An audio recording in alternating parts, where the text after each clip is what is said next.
All right, we're really excited to be joined today by Blake Horvath, senior quarterback from the Naval Academy. Blake, thank you for joining us.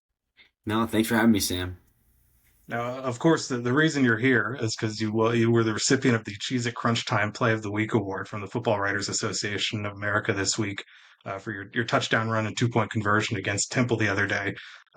Can hey, congratulations on a great win, a fantastic play, kept you guys undefeated on the season. But I wanted to start by just going through the run. Can you take me through the touchdown run against Temple? What was the call? What did you see in the backfield? How did things play out from your perspective? Yeah, first off, thank you so much for the honor, recognizing our team and in that game. It was a great game and a good comeback win for us. Second, so the play was just 4th and 1 in that situation. I think there's probably 40 some seconds left, and then one timeout left. So clock's gonna stop on a first down in that situation. So we knew we had an opportunity to run it. Um, I think that Temple was still expecting to pass, maybe. Just, very obviously got to be vigilant of Eli Heidenreich, one of our senior receivers, great player.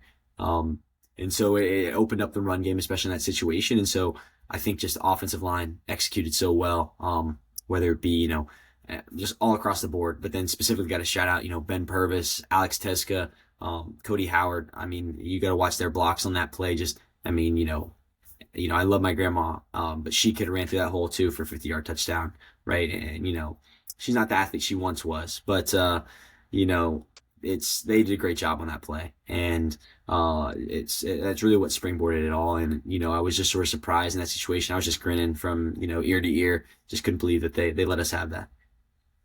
Now, so you score the touchdown, you're down by one. A lot of teams in that situation will kick the extra point, see if they can work it out in overtime. You guys chose to go for two, go for the win.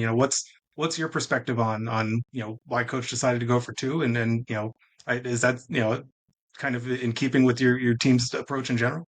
Yeah, I think in those situations, right, it's always you got to look at each individual situation and not anything that's happened before, and you got to take the entire game, right? What's happened to that point and the momentum that you have, and in a away stadium, right? And I don't think that we wanted to go to overtime and in Philadelphia in a hostile crowd, and so, um, I was really happy with the idea to go for two, and I had a little bit of input on what I wanted to run and how I wanted to get the ball into to certain people's hands and have the opportunity to do that. And so just executed again really well. Alex Teska making a play in the end zone to give us the win there, and just the excitement that it brought everybody. It was probably one of the more exciting plays and moments of my football career.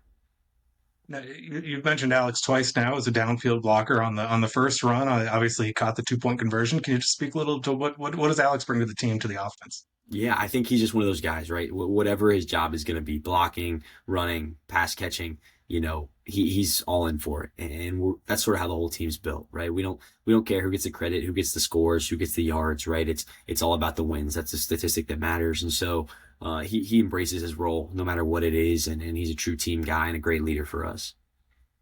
So you guys have a bye this week, a good opportunity to recuperate for those who need the extra week, and focus your attention to FAU next week. But I guess what's coach's message been in these first few days of this week as you look ahead to the 25th and getting back on the field against FAU?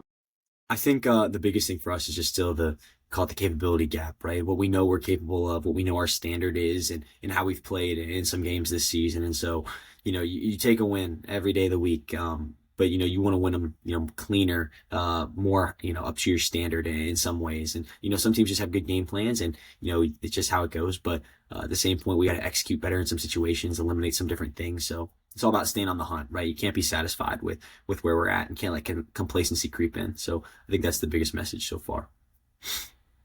Being 6-0 at the midway point through the season, there's obviously going to be a lot of talk about the college football playoff and your team's odds of winning the conference, claiming that group of five spot. How do you stay focused on the task at hand each week, and playing each opponent at a time when there's going to be a lot of distraction from others who want to talk about what's possible? Absolutely, but our biggest message is right is the end of the season, those accolades, those opportunities, conference championships or college football playoffs, they're all byproduct of each individual week stacking upon itself. And so you have to really be locked into to each individual week and going 1-0 that week, right? You can't, the American Conference is strong, especially this year. And, any team can sneak up on you, especially and get a win. And so, you got to attack every week, like it's the most important game of the season because it is.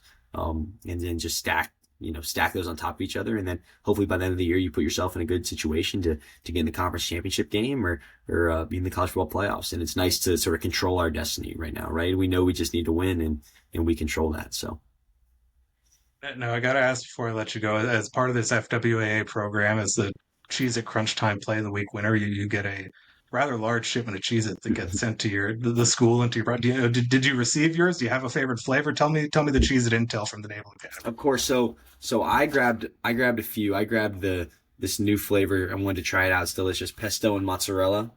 So this one was one of the ones I grabbed. I grabbed another one too.